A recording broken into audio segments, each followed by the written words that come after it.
Hello, everyone, and welcome back to Behind the Internet. I guess we're going to call this Behind the Internet Season 2. Last season, I believe you would have had host that was Jesse Dunn and another gentleman by the name of Aaron Cooper. Uh, this season, I will be your host along with Susie. So we're going to take on a couple of different topics and see what we can do to bring more interesting content to all of our subscribers. If anyone's joining us today, make sure that you drop any comments or questions that you will have below, and we'll make sure to try to get those answered for you. So today we're going to be talking about streaming services, but before we get started, I am going to pass it over to Susie for a quick introduction. Yeah, hey, so I'm Susie. You probably see me before I hop around a couple of our live shows that we have. I am the social media coordinator, thus I hop in on a lot of the shows. So hopping in on this season to kind of co-host with Dario, and you want to tell him a little bit about yourself? Yeah, sure thing. I'm Dario Mackins. I am the acquisition coordinator here at Whisper Internet. And it's going to be the host of season 2 of Behind the Internet. So without further ado, we'll go ahead and get started. Today we're going to be talking about the different streaming services and applications that customers will have access to. I think there was a list that was provided. I think we did some quick searching and found that there was like a top 5 streaming service applications that most people subscribe to. Yeah, Uh, so I took kind of a poll of our shows from last season to see what people wanted to see, and everybody said they wanted to see more about streaming services. That was the most popular one. So I pulled a couple, and we just wanted to go over a couple of like the pros and cons, I guess, top things for each one. I'm sure you've heard of all of these at this point. And we have some recommendations for you if you guys are looking for something new to watch. So I think the most popular one that came up for 2021, so for this current year, was Netflix, which is the OG streaming service. It's been around. I've had Netflix since they mailed DVDs to your house. Um, kind of glad they don't do that anymore. I once accidentally sent one of my own DVDs back instead of theirs, and I never got it back. I was bummed. But it is still the most popular. It's one of the more affordable ones, but it's not great. I think the plan I have right now is like $9 a month, but they raise it pretty often, which I'd say is kind of a drawback. Top programs for Netflix, some of their more popular original content. Bridgerton was really popular. I liked that one a lot. Tiger King was sort of a cultural phenomenon of last year, I would say. And then Stranger Things was one of their more popular ones too that people tend to pick up on when they say Netflix. Hulu was another one, second top one. I also have this one. They have, from what I could tell, sort of the most varied collection of stuff that you can watch. So if you're really into TV, Hulu might be a good one for you as opposed to just movies, which I feel like Netflix more leans towards movies these days. They have the most affordable premium plans that I could find. So they're $12, which isn't bad for their like ad-free services that they have. I have the live TV one, which is pretty cool. So it's, God, I don't know how many channels, but you can add just about anything you want. So if you have officially cut the cord on cable, but you still want live TV, Hulu is a great option. They have ad-free and ad-supported plans. I don't know the price differences on those two, but yeah, Netflix has been for movies. It seems like Netflix has the largest catalog yeah. of yeah, just movie content, and then Hulu. I think where they kind of got their start was with television shows. So and they just continue to build on that library that they have. So Yeah, that's kind of what I found. And then their most popular original content. So Hulu doesn't have a ton of original stuff, but they're the ones that did Handmaid's Tale. So that one gets a lot of attention. Let's see. You had Amazon Prime, which I think everybody has Prime Video because if you have a Prime account, you have Prime Video at, I think, no extra cost. I think it's just included, right? yes, it is, and Yeah. it's amazing. So, yeah, we actually, my husband and I rented V for Vendetta last night off of Amazon. So you can find just about anything. The only problem is that I found that people said is that it's kind of older content. Like if you're looking for something newer, like newer releases, you might not find it on Amazon or it's not included. You have to buy it, which kind of sucks if you're already paying for Prime, but then you have to buy a movie in order to watch it. Yeah, So that it's a was the top. thing that was definitely a drawback for myself, even with Amazon Prime, was that you can search their catalog and their content, and you already are paying a subscription. So you search the video or the movie that you're looking for, Amazon Prime will have it, and then you Right. go to click to play it, and it's like, oh, nope, you can't play this. You actually have to pay additional money to be able to watch this movie or show. So Yeah. that was a little frustrating. Yeah, it's a struggle. I feel like that happens more often than not, is if we're looking to watch something, we know exactly what we want to watch and we'll look for it because we know they have it, but then it's like $8 to rent it, or you can buy it for $10. You're like, well, I only want to watch it once, but now I'm stuck with it. So we have a very interesting collection of Amazon movies in our library. It's like V for Vendetta, Muppet Christmas Carol, like the Batman movies. Like, it doesn't really make sense because they're just random things that we wanted to watch once, and now we're stuck with them because we bought them. Yeah, everything should be included with your $9. Yeah, that's what I think. I mean, because none of the other ones have any sort of, you don't, Netflix, you're not buying movies, it's just included in what you're paying. So that's a little weird for Amazon that you have to, some of them Yeah, aren't with actually included in your subscription. Netflix and Hulu is basically either we have it or we do not. Yeah, which I like better. Yes. And then the last one people said was the most popular was Peacock TV, which is the one that I don't have, but I know, a lot of people even in the office that have it, they really like it. Their plans max out at $10, so they're definitely the cheapest. They do also have free plans if you just want free shows, but you have to watch the ads, I think, is the only difference. They don't have as much original content that I could find, so everything is like reruns of older seasons, but they have some cult favorites. I would say they have Parks and Rec and The Office and like that sort of thing, older TV. So if that's something that you really like to watch, I'd say that's a good one.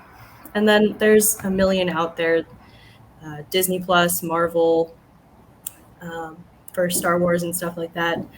There's, I feel like all the TV stations have their own streaming services now. So I wonder, like, at what point are we going to get that there just is no live TV? It's only streaming. It looks like we're definitely either we're going to head that direction, or I think we're going to probably end up going back to just the cable television subscriptions too, with just the sheer volume of content, and everyone's fighting over it now and trying to have exclusives just so that they can start to bring in their own customer base, because Netflix had the market cornered. And when you throw in Amazon Prime and then Hulu, and now there's a CBS, there's an HBO, ESPN partnered with Disney Plus. So, and that's what I was kind of looking at as one of the drawbacks is when I had cable television, it was one monthly service bill. So I could, every month I knew that's what the charge was going to be. Now I have like 9 different streaming services, and they all come out of my account at different points throughout the month. And and a lot of them, it's like I have a subscription and I haven't watched any content for a couple months, but I'm still being charged for it, which they would go to more of a pay as you play type of a subscription. It worked best for me. Yeah, I have the same thing because we have, or like my mom will get one and give me the login, and I'll get one and give her the login, to the point that now we don't even remember what services we have. And she asked me that, she's like, "What's the Paramount Plus login? Like, do we have that one? Like, what is it? What's even on there? Why do I have that?" It's because I wanted to watch one thing one time and just have subscription. I think it's $4.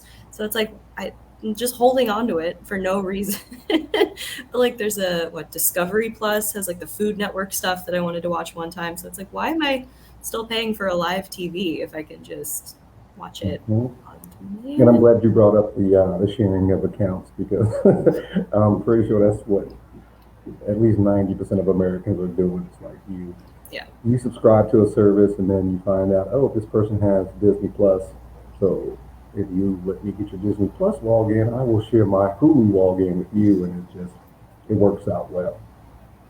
Yeah, constantly. I still have people's logins from college that still work because they haven't changed the passwords on me yet. So, And they try to counteract that. I think I know Netflix has you can only have so many screens going at a time, but it's like at a certain point you also have households that have like 4 or 5 TVs. The kids are all watching something different in their room. It's like they're not going to be able to control it forever. So I get what they're doing, but Hmm. Yeah, I still get notifications also that a new device in actually Decatur, Illinois, is yeah. logged on to my Netflix account, and it's just like you just ignore it because you know it's your sister who just got her new tablet and she can download Netflix onto it. So Right, exactly. So, as far as show recommendations, I do have a couple. So, I just wanted to share a couple of my favorite shows off of, like I said, I have just about every streaming platform in the world at this point. So, I will say they just started a new season of Bob's Burgers, which is on Hulu. It's also live TV. I think it's Fox. So, if you still have live TV, you can watch it. It comes on Sunday nights. But if you're a fan of any kind of like, I don't want to say adult animation, but it kind of is. I will say it's my favorite. I don't like a lot of the other ones, but Bob's Burgers is a good classic. It's like a comfort show. Just put it on whenever in the background. Something a little off the beaten path. There's a show on Netflix called Somebody Feed Phil, which is, I say it's kind of like Anthony Bourdain, but very like positive spirited Anthony Bourdain, whereas No Reservations was a little bit pessimistic all the time, which I still love it.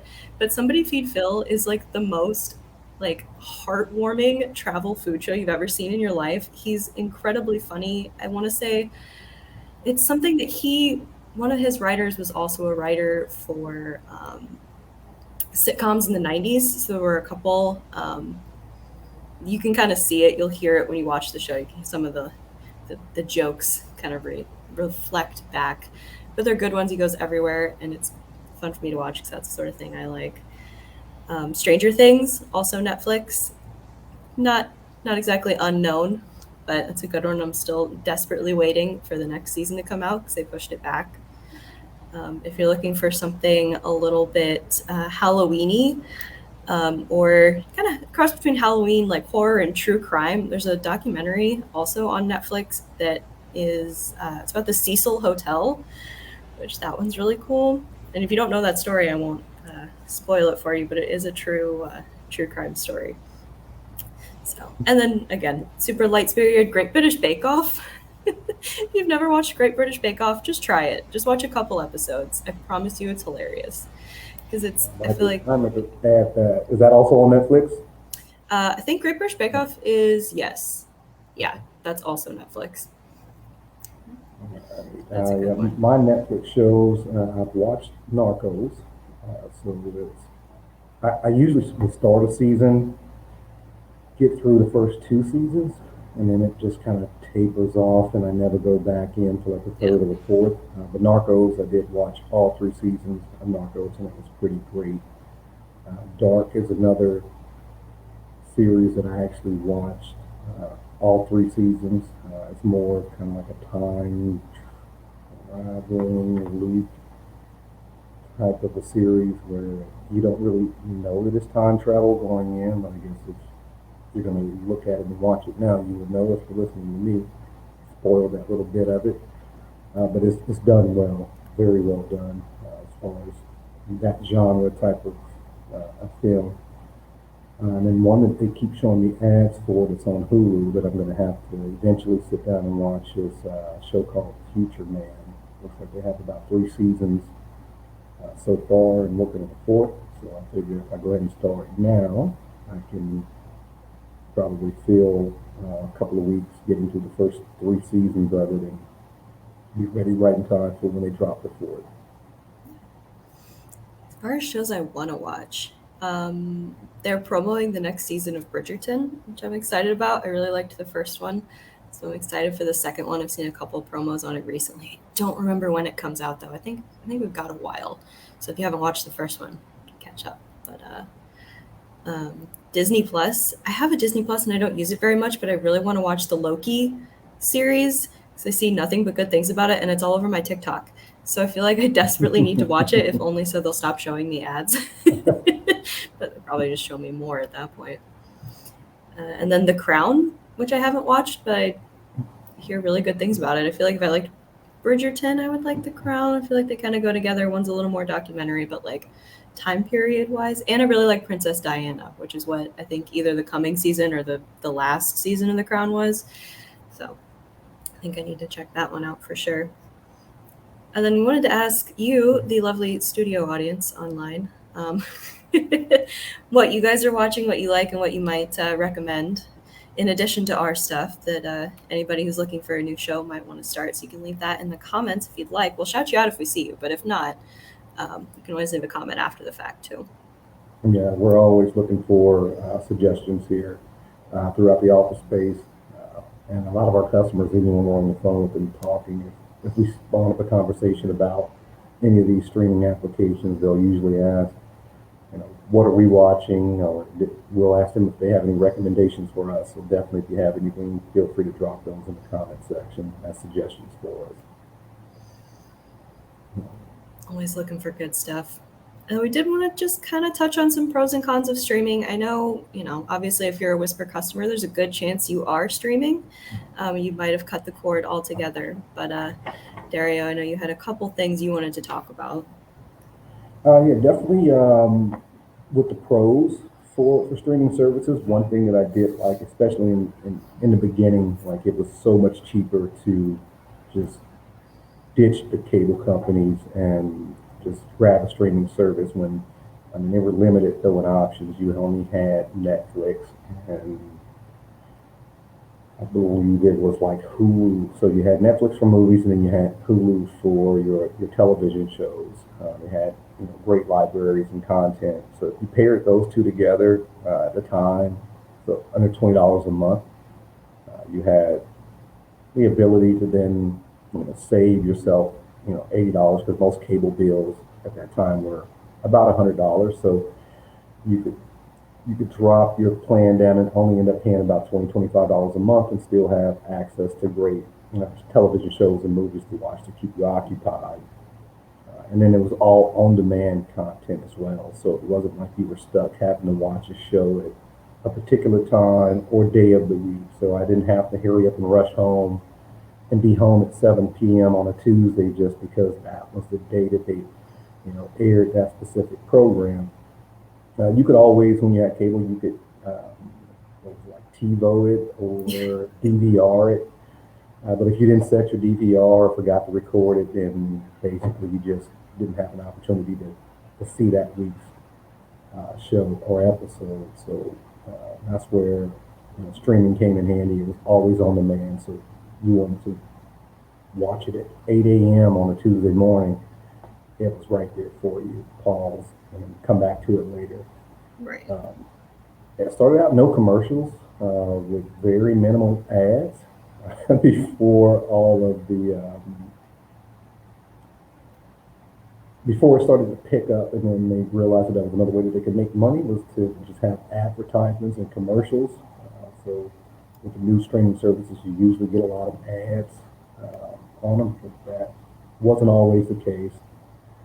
And then the recommendations. So their UI was pretty intuitive. So if you watched a certain style of television shows or movies, it would always pop up and give you some great suggestions that said, just because you watched this show, we feel like you might like this show that you never heard of, or want to watch this movie because it had this particular actor in it that was in the previous movie. So that was always great. And definitely a pro, because you got to watch quite a bit of different things that you didn't even know existed just based upon the recommendations, which the cable providers did not have that as an option. That's true. I hadn't thought of that. I did get one comment of a favorite show, Yellowstone. I haven't started that one yet. I know Christina, who also works here, is really into Yellowstone right now, or maybe it's Shannon. Don't remember. Somebody really liked it. So for our comment, looking for that one. I might have to get that added too. I guess I'll find it on one of the streaming services. I was going to ask Netflix. Pretty sure Yellowstone's Hulu. Okay. Pretty sure. Yeah. So as far as cons, and this is all my perspective too, as far as cons, it's really lacking on the live sports. side of things now. So there's so many times where you want to watch a football game, or baseball game, or hockey. Preseason hockey just started, so it's trying to find a streaming platform that has that content that you can watch live.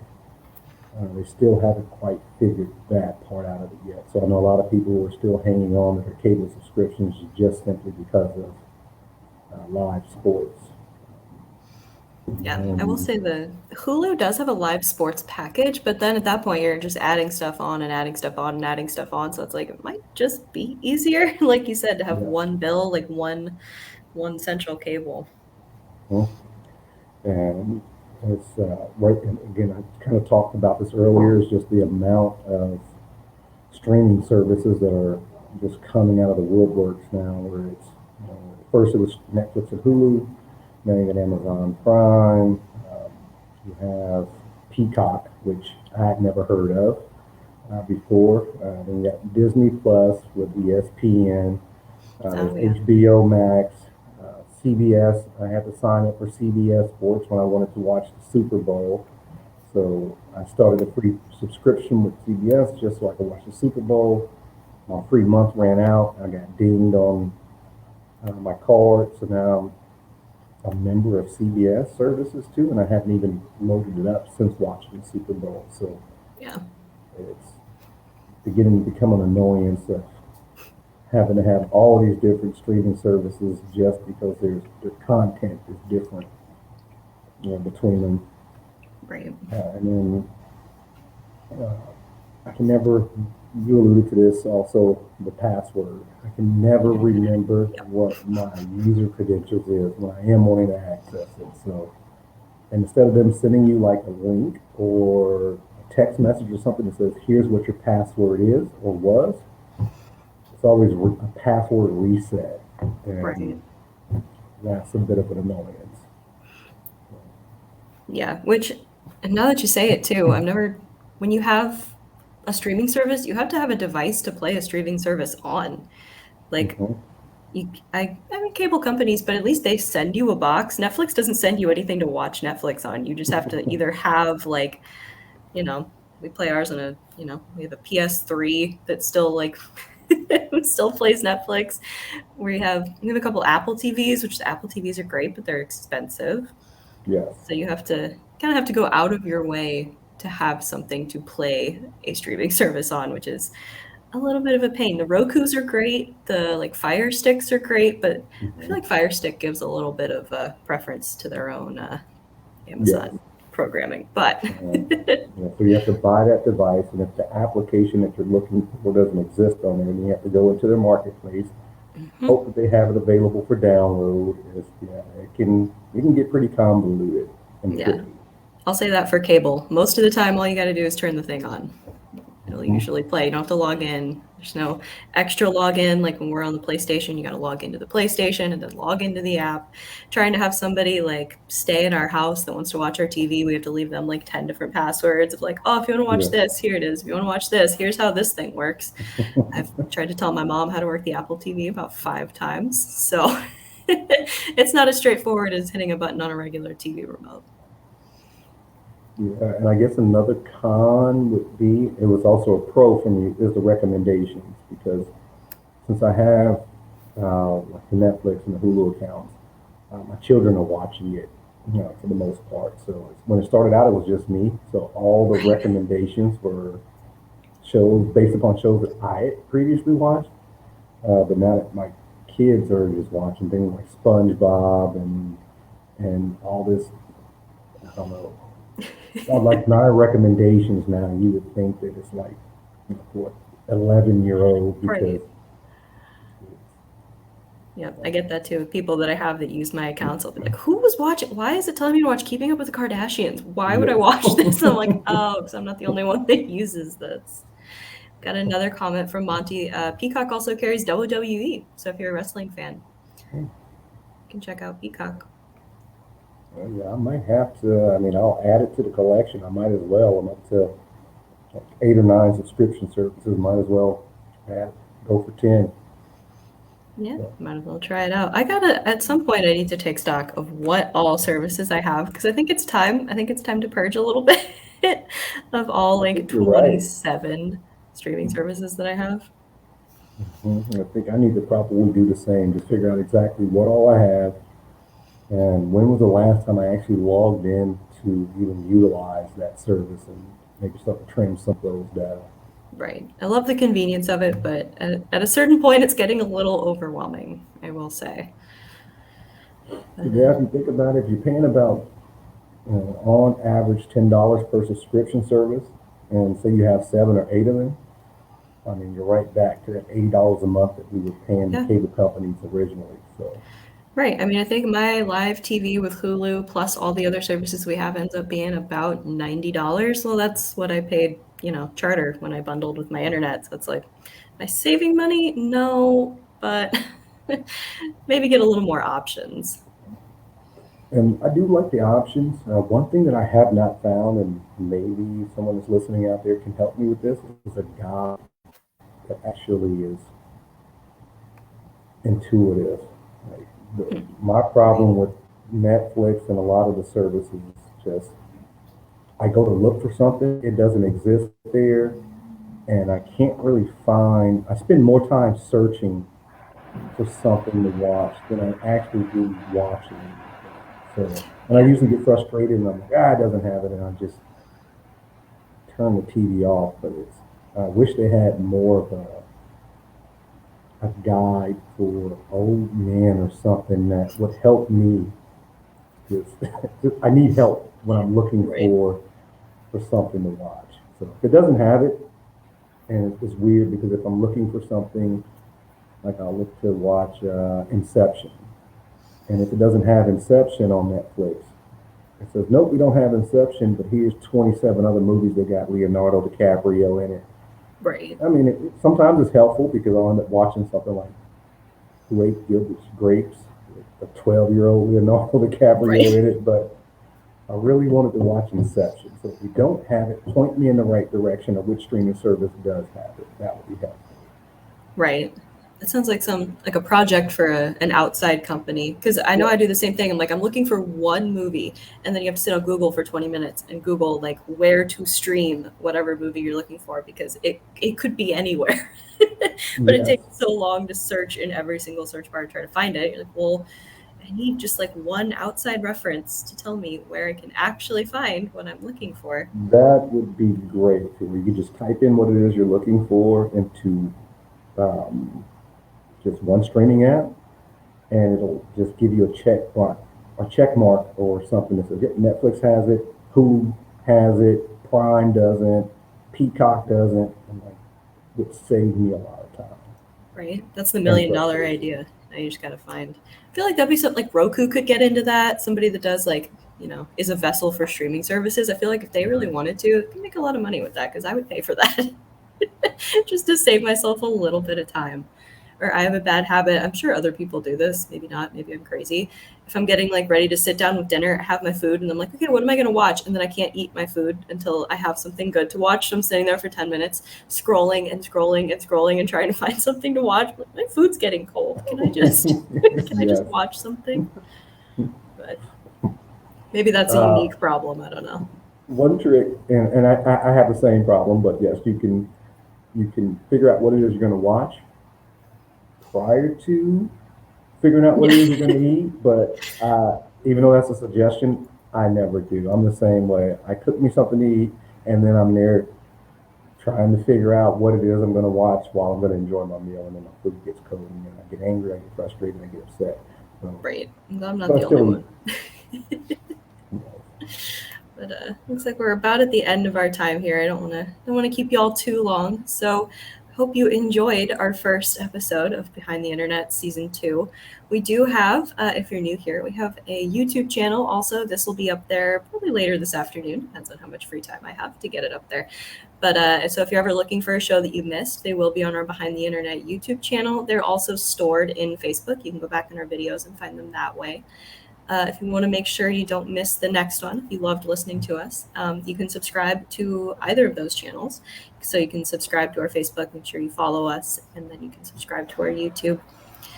That's really about it. We'll have some good ones. We have a show coming up with a friend of ours about kids and social media. That's in a couple of weeks. That's going to be a really cool one. So if you're interested in that, if you have kids on Instagram, kids on Facebook, and you just want outside opinions, we'll have plenty of those. So come back for that one. I want to say that is on October 19th. If it's not, I'll correct myself in the comments. But yeah, thanks for watching, and we'll catch you for that one. All right, we'll see everyone later. Bye.